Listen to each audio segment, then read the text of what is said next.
Hello and welcome to a new episode of Newcast, the official podcast of the Federal Authority for Nuclear Regulation, where we explore the trends, people, and policies shaping the future of the nuclear and radiation industry in the UAE. The global nuclear and radiation sector faces a pressing challenge: attracting and developing the next generation of skilled professionals. According to the International Atomic Energy Agency, over 70% of nuclear professionals worldwide are over the age of 45, and the need for qualified experts in regulatory compliance, instrumentation, and safety systems continues to grow. Here in the UAE, ensuring a sustainable pipeline of Emirati talent is central to the country's long-term energy and innovation strategies. Today's episode explores this challenge and the solutions. We're joined by a very special guest, Dr. Wahab Al-Amri, Managing Partner of the newly launched HighMatrix Training Center in the Dubai Industrial City. HighMatrix is bringing new training models to support industrial and nuclear sectors across the region. Together, we'll discuss the current talent gaps, how governments and industry can respond, and what makes a training center like HighMatrix vital for the UAE's future nuclear ecosystem. Dr. Wahab, thank you very much for joining us today. Now, I'd like to start this discussion with the global talent challenge, as we mentioned earlier in the introduction. Can you give us just very briefly an overview of the global challenge in attracting and retaining skilled professionals in the nuclear and radiation sectors? Thank you very much, and welcome to HighMatrix Training Center. This is a very critical challenge which has been faced globally, even by well-established nuclear program around the world. And as you mentioned, the huge population of talented, experienced workforce are in the aging phase. And when we are saying aging, we are not referring to the age by itself, but we are referring to that they will be out of the working system. So they are almost close to the retirement. And this is by itself, it's a big challenge because we are losing high, valuable, knowledgeable expertise in that field.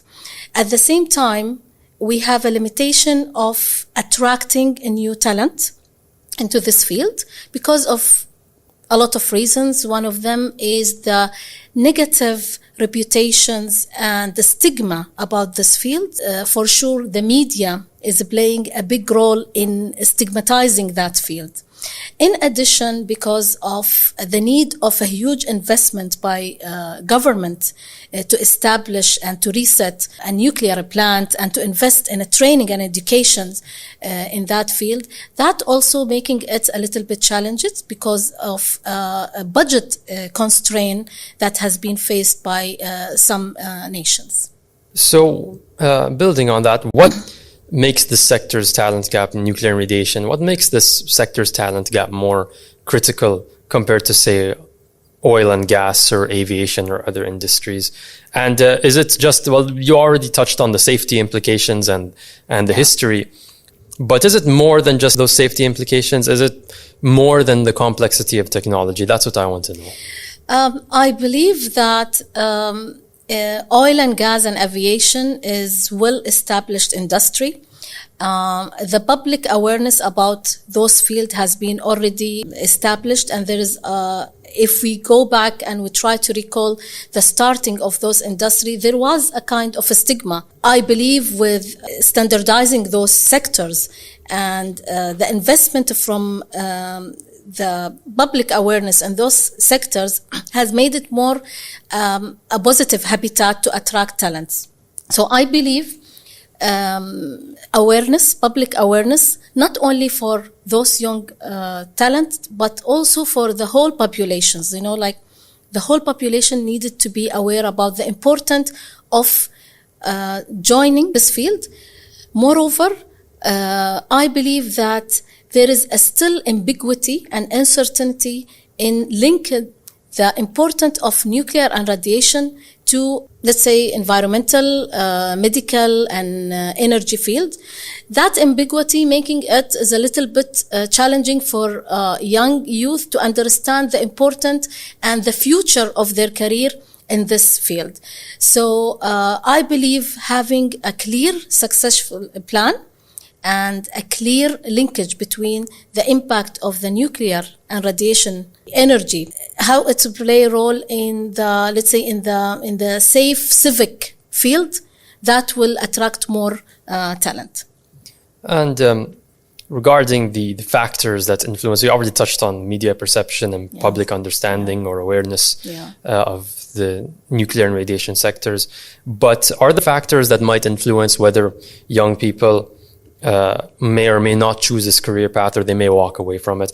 Is it just public perceptions regarding the safety or the history, or is there something to do with they think there's no future in this industry, there's no career path they won't be invested in, or if there's, say, there's a lack of pay, or there are other industries at the current time that are more attractive to recent graduates, to young people? I think you touch into some of those reasons, and to add on to this as well, as you know, like the new generation, sometimes we call them like they are fast food generation. Yeah. So they want everything to be in high speed. And in that specific field, the project usually take decades. From the moment they start to build the reactor or the nuclear plant till the time that they have to look into talented workforce to join. And because of that by itself, it creates a challenge, and they feel like they have to spend years and decades until they can move into their career ladder. In addition to this, also, the political instability create a kind of inconsistency in the policy and on the purpose of such a project. And that by itself making it a little bit a shaky ground for young talent to be attracted to this. I'm not quite sure that if they have been paid less, but I believe again, the budget constraint in setting up a succession plan and a training center to invest and to create a kind of a journey for them where they can visualize where they will be in the future, that by itself is making it a disencouraging field. So what do you think needs to be done, say, at a systems level to address this talent shortage, like this talent shortage and talent sustainability? Should there be stronger links to, say, between education, industry, and regulators? Yes, indeed. Nothing can be achieved in playing in a solo. So I believe that we have to integrate the nuclear education and study as a part of the educational ecosystem. We might introduce the nuclear science into school curriculum, as well as we have to collaborate with well-established institute in the country. If we'll take an example in UAE, we have a strong reputable institute like ADVITI, Higher College of Technology, ADNOC Technical Academy. So I think a collaboration with those institutes will play a great role, and it will bring the youth closer to this field. So that brings me next to the question of the High Matrix Training Center, which I think was recently inaugurated in April of this year. What makes it different? What sets it apart from existing training providers, and what sectors or competencies are you targeting first, or are you prioritizing? High Matrix Training Center is, to give you just an overview about it, so it is one division within the High Matrix group, which has been founded by Mr. Nadir Ali, the founder of the group, together with me, to establish a training center to be like the custodian of the knowledge, in which we can bridge the gap between the academic, theoretical, let's say, phase and the industrial needs. Now, what makes it different, that all of us, starting from the management team and the operational team, we all coming from the scientific background, so we are all from this field.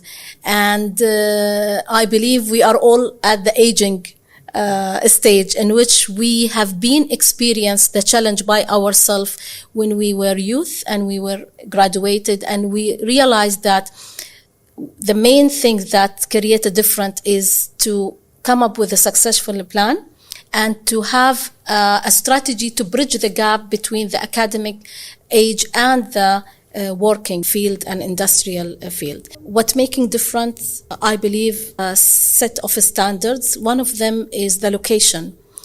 Being in Dubai Industrial City, which is like the leading regional city for manufacturing and logistics, making it one of like a powerful flagship to deliver and to provide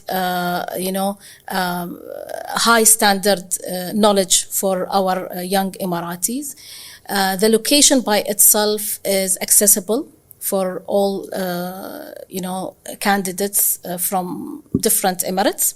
In addition to this, also we have equipped HTC with high level research equipment. We use different techniques to deliver our educational program, and all our programs are tailor-made to fulfill the needs to execute the governmental and regulator agenda, range between training on manufacturing, testing and calibration laboratories, automation, AI, and so on. And I'd like to touch more on these advanced technologies because I've already toured the center and I've seen some of the things that are used to, some of the very specialist equipment that are used to train, that are used for training to improve, to help training outcomes. Could you expand a bit more, just very briefly, what kind of technologies you're training people to use? As a Hey Matrix group, we have different business verticals. We have the manufacturer side, which is represented by Matrix Bags. It is a high-end manufacturer using AI and automation. In addition, using the role model of a real manufacturing field itself, bringing, like hand-on experience for the young Emirati talent to be more familiar about how the AI will be used in the manufacturing. In addition to this, also we are using simulations, and the simulation also, when it comes to nuclear field, it is like one of the stage which will create a good environment to transfer the theoretical part into risk-free environment. So we are utilizing AI, automations, and all human expertise to make sure that we are delivering the best training modules, in line with the national and international standards. I'd like to know how you think organizations can balance the academic knowledge, so the theoretical side, with hands-on training, especially in fields such as nuclear, where safety and precision are pretty much non-negotiable. And also, do you think there is this balance missing in current university programs? I believe this is the role of us, as an example of a private institute, we with a strong relation with the government, in which we can create this kind of a medium to balance this equation. Indeed, in a nuclear and radiational field, it is similar to some of other fields which is directly linked to human being. There is zero tolerance when it comes to mistake, because the outcome of any error, minimal error, can end up with a catastrophic outcomes. First of all, I think that there should be a readiness from the individual itself, not from only his knowledge technically, but also that student or that candidate should be also mentally and ethically aware to take him to the next level. Then it has to go to the phase 2, in which we can use a simulation to try to reflect some of the theoretical part, and with collaboration with an institute, a training institute like Hey Matrix. As I mentioned, we can create a zero risk environment in which it can bridge the gap between the academic and the real world. And that also will try to break the ice between the student and any stigma, negative stigma and fears about that field, and take it to the next level to be ready for the real work. So are there any current partnerships or initiatives in place by HiMatrix through which to contribute to the UAE's goal of developing skilled Emirati professionals in this high-stakes sector? Actually, we are so proud to be trusted by the government. HiMatrix is there since 2005, and it acts as a technical arm for supporting and executing multiple of government initiatives. We have been working with MOIAT, Ministry of Industry and Advanced Technology, for similar goals. And our aim also to fulfill the industrial strategic initiatives in making Emirates, which is launched by MOIAT. In addition, we are very thrilled and overwhelmed with our relation with FANR for decades, and we are now starting to develop a curriculum which could be also internationally accredited by IAEA. So what role do you think FANR and other government bodies can play in working with private training providers like HiMatrix to address this challenge? Could this encompass or take the form of joint certifications or sponsored programs? Absolutely, and I think we are open for this, and we need this because the main reason why HTC is there is to support and to act as a technical arm for the government. Now, having a clear vision about what exactly the need and identifying the challenge that has been faced by FANR, not itself, but the radiation sector, that will help us to start to map our partnership and to set a very practical plan to achieve our goals together. I'm more interested in knowing a bit of the inspiration over here. Are there successful international models we can learn from when it comes to building and sustaining a nuclear and radiation capable workforce?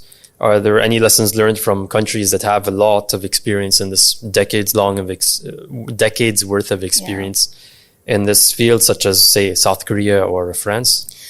I believe there is a lot of successful example, and we are always, as a UAE, we learn from our neighbor countries, and we always start where other people end.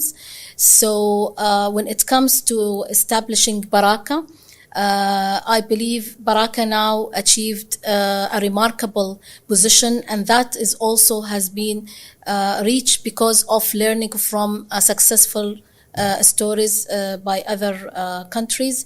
As you mentioned, South Korea, Japan, Canada, and US as well. So what is your long-term vision for HiMatrix and its role in the UAE and the overall regional training ecosystem? Do you think maybe another 5 or 10 years HiMatrix might become a regional center of excellence? Absolutely. I mean, this is our vision since the start. I mean, to HiMatrix Training Center vision was very clear.